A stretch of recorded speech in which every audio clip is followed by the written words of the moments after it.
You know what? I'm not really sure if I am. But it's another day, and that's how we do it. So, welcome back. I welcome you to the video. Today, I want to talk about this idea of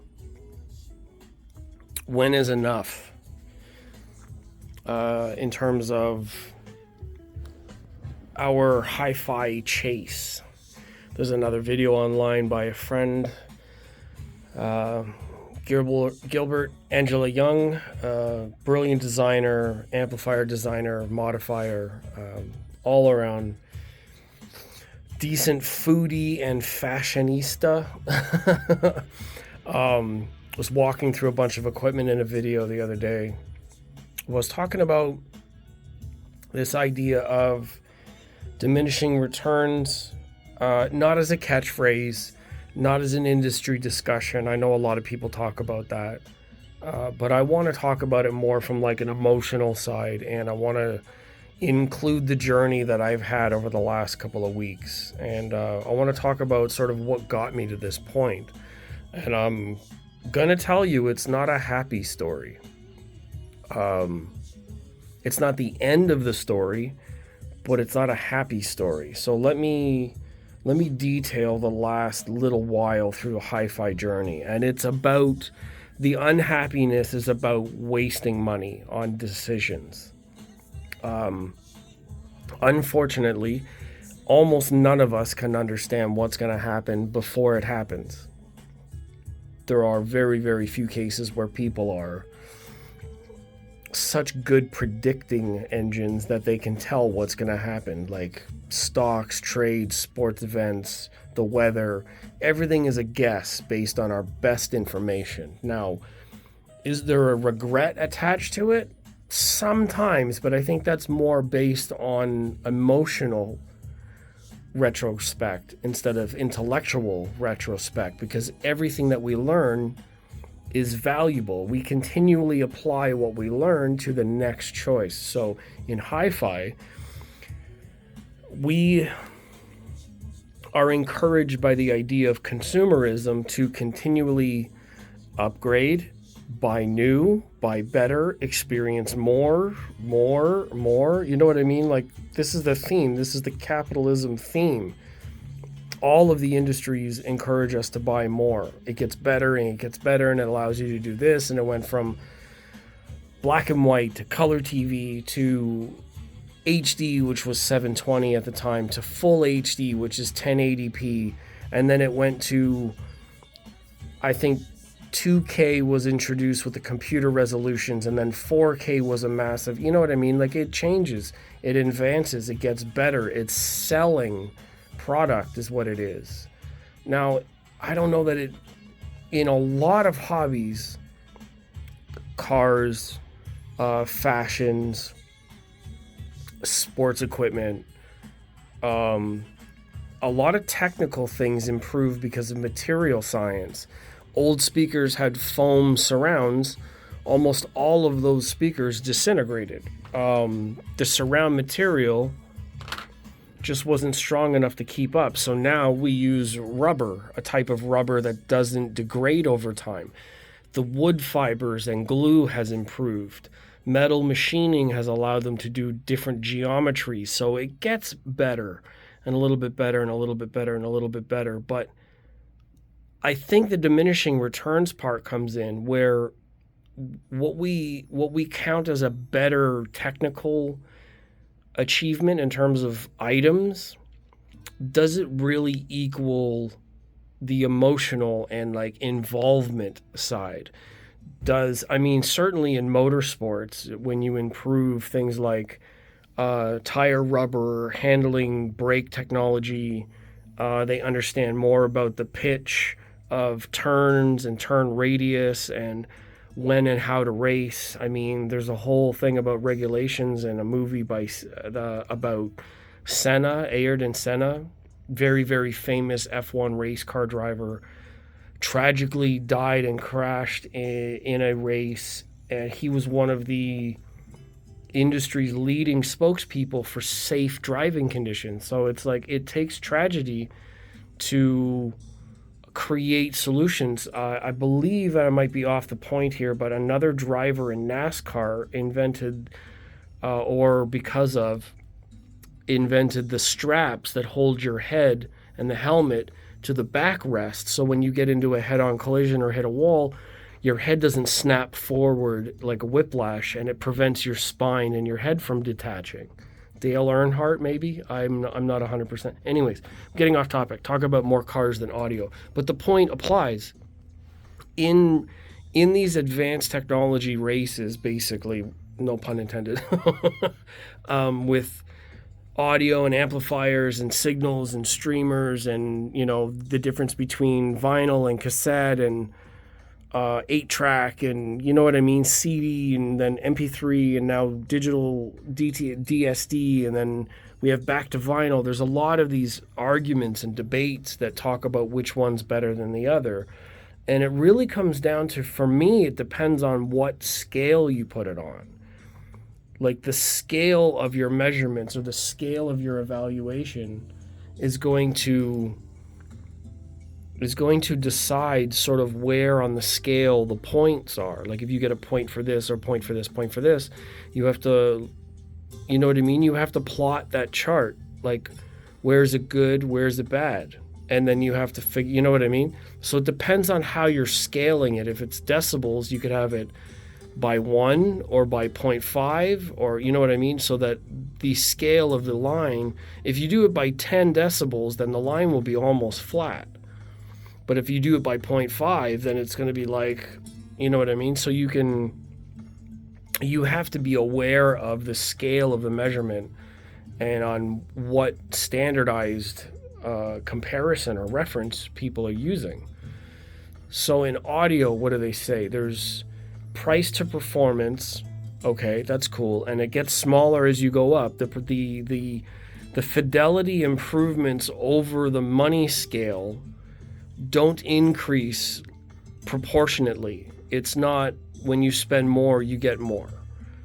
Sometimes it's an increment, like it's the line of expensive. You get the line for expenses goes steeper, and the performance goes like this. Like at first, you spend anything, you get a lot of performance. You spend a little bit more, you get a little bit more. You get a little bit more, a little bit more. And then eventually, I have a feeling that if you plotted all of the money versus the performance, at one point they would change. You would get a certain amount of performance, it goes up, but the difference between how much you're paying and how much performance you get, it crosses the line where you're paying way more than the performance benefits you get. That's the law of diminishing returns, where putting more money in, you're not getting as much of a return from it. It starts to move from our gear to our room. A lot of people talk about in the budget areas and space setup and things like that, you have to treat your room in order to extract the right clarity from the speakers, put them in the right position. So there's a lot of things you can do acoustically that don't cost any money. A lot of really wise people out there in the space on YouTube, a lot of my friends and peers will talk about these things, and it is absolutely true. The physics doesn't lie. I mean, sometimes salespeople and marketing specialists will lie to you. I'm sure the tobacco and sugar industries are lying their face off to get people addicted to substances and chemicals and processed foods. There's a reason why kids these days say the word cap, as in baseball cap. They say cap to represent a lie. They say cap as in you're lying. That is a street term used from the idea of red line zones or red zones, which was a term in property and zoning that allowed certain types of people to buy or not buy property. It was a artificial cap applied in a racist sort of form to suppress the abilities of some families or some peoples to buy property. It was a cap that was put in place. So the cap was a lie. So there you go. There's a little bit of linguistics for the day. They say cap as in lie, and that's why. That's the Urban Dictionary sort of fundamental background for that. So yes, businesses and the art of making money, a lot of these people either hide or pretend in order to get more money. It's consumerism, it's capitalism. They all have to grow their businesses. And our very nature, human beings are essentially insecure. We use things like clothing and makeup and items, a house, a big truck, a big car. We use accessories, we use language, we use behavior to protect and guard ourselves from our own insecurities. We lie, we make up stories, we wear a mask, we tell ourselves this thing, this whatever it is, in order to progress through a scenario in social life. So let me relate it to what I've been going through lately. My story essentially started, I'll briefly go through my story in the middle here. When I was 16, I got introduced to Bryston and Paradigm. It's very rare occasions you'll hear me say that name. They were the first companies that I heard or observed as an audiophile. My friend showed me a system. He had a 3B in some, I don't know what monitor series it was. It was really old. It was 1996. I went to a store which was called Audio One. Audio One is on Steeles in Toronto, Ontario. That's where I live. The guys at Audio One are still there 25 plus years later. They're fantastic people. They're doing really well. Their business is doing really well. They still carry those brands. So it sent me on this journey. I bought my first speakers from Audio One, bookshelf speakers. And then I bought a Sherwood integrated amp, 2 channels, AB selectors, and I played around with that for a while. And then it wasn't until almost 2014, which was, I don't know how many years later. That's a long time. I was in my 20s at that time, so 10 plus years, I guess. Almost, well, I guess 8 years. I didn't really care about audio that much. I had a stereo. I would use whatever was around the house. My mom had some stuff. We had a TV. I was mostly outside.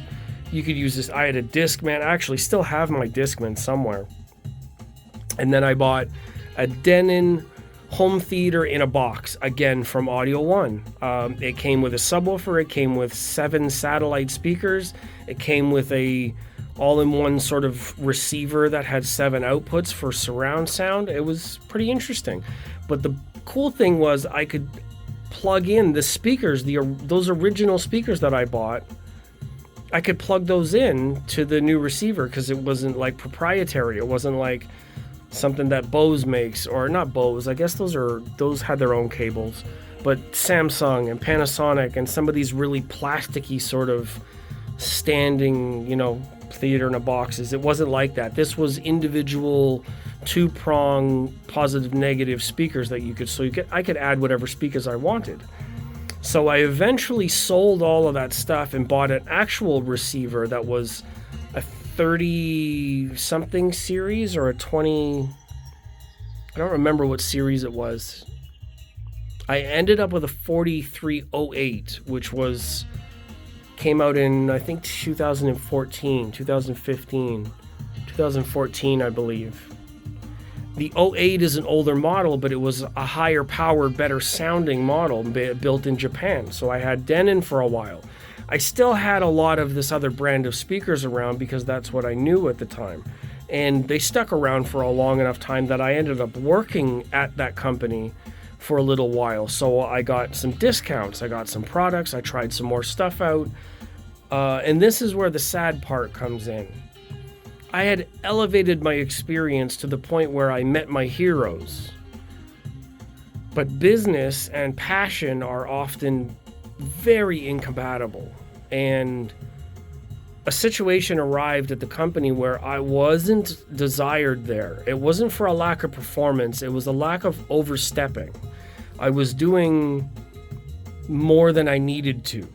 I don't know what anybody knows or what everybody's heard out there in the industry. I've heard some feedback about what's being said about me, and I know that whatever I heard is absolutely not true. I worked on the floor assembling stuff with my hands. I never answered phones. I never needed to speak with clients or customers about anything. Of course, I was on Facebook, and that was the biggest mistake that I made. So putting my feet where they didn't belong, something happened. But how it was handled left a sour taste in my mouth. After all of the years of helping out, I wasn't desired anymore in a business sense. So I was asked to leave. Okay, fair enough. Now, the thing is, I was trying to be helpful, but I'm no longer helpful. Where I'm not wanted, I don't show up. I respect that line. So I had to get rid of all of my systems. I didn't want to have anything on camera. You don't see it now. I don't ever really talk about it much out of, they made their point. So I don't show it off. But that meant a downward scale. Like your value at that point, with used anything, it goes down. You don't maintain that value. So the diminishing, you know what I mean? It's the opposite of diminishing returns. Somebody else gets a good deal, but I'm losing my value. So after that, it was a number of different iterations. I picked up B&W for a little while. I tried some smaller amps. I checked out Definitive Technology speakers for a bit. I eventually got rid of all of the B&W and I got Monolith speakers, which were in the other room. After the Monolith speakers and a couple of jobs that I had, I ended up buying some Rotel stuff. I found a Rotel amp after my receivers and my Denon stuff started to fail. So once that unit failed, I bought the Rotel amplifier again from Audio One. The preamp I got from EQ Audio, who I've met over the last couple of years at audio shows. I ended up buying Sonus Faber speakers, which were a long sought-after brand after working at the factory and learning about Sonus Faber. So that story is in my other videos before this one. So you're pretty much caught up. So now I have Arundel Towers, and I've been sampling Orchard Audio amps, and here's the biggest mistake, the regret, the negative. The Rotel amp I had was a 5-channel amp. It was really nice. It was large. It had 5 channels, which I didn't need, but it was doing just fine with these towers. I sold it for a certain amount of money, anticipating buying new amps.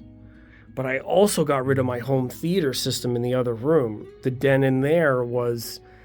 I'm like, maybe I can upgrade, you know what I mean? Like you see these new opportunities, these new doors, yada, yada, yada, you know what I mean? Like you're pushed to upgrade, get something new.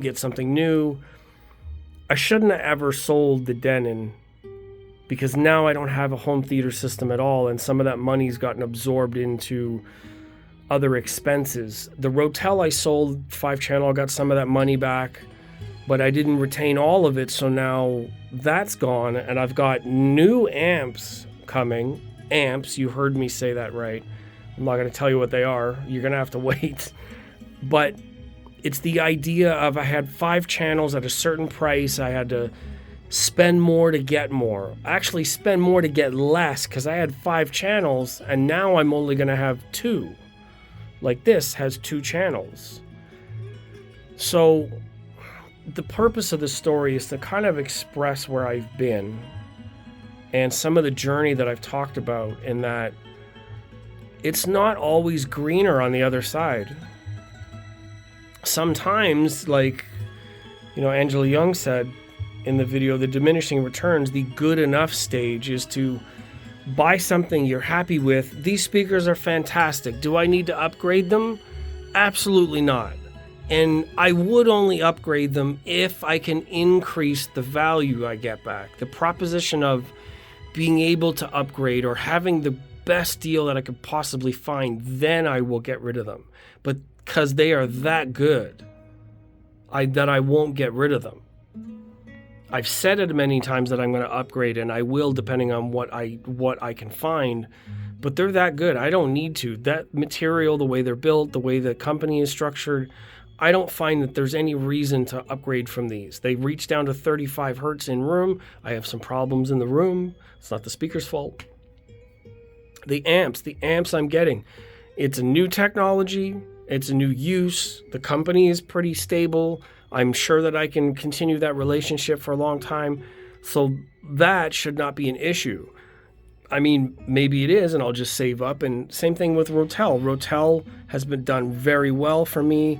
EQ Audio is an amazing shop, so I don't have to worry about any of that. It's a good relationship. So can I finally relax? I mean, of course, I'm in the media space, which is another pickle, pretzel, popcorn in the pot, that I want to experience new things. I want to bring you, the audience. I'm basically doing a lot of dancing around to bring the audience content, but I will say that it's not easy on the mind because it's all financially based. It's all based around what free time content creators have. I have a day job. I have to come home and figure out what I'm doing here. I save a lot of my time by not editing my videos.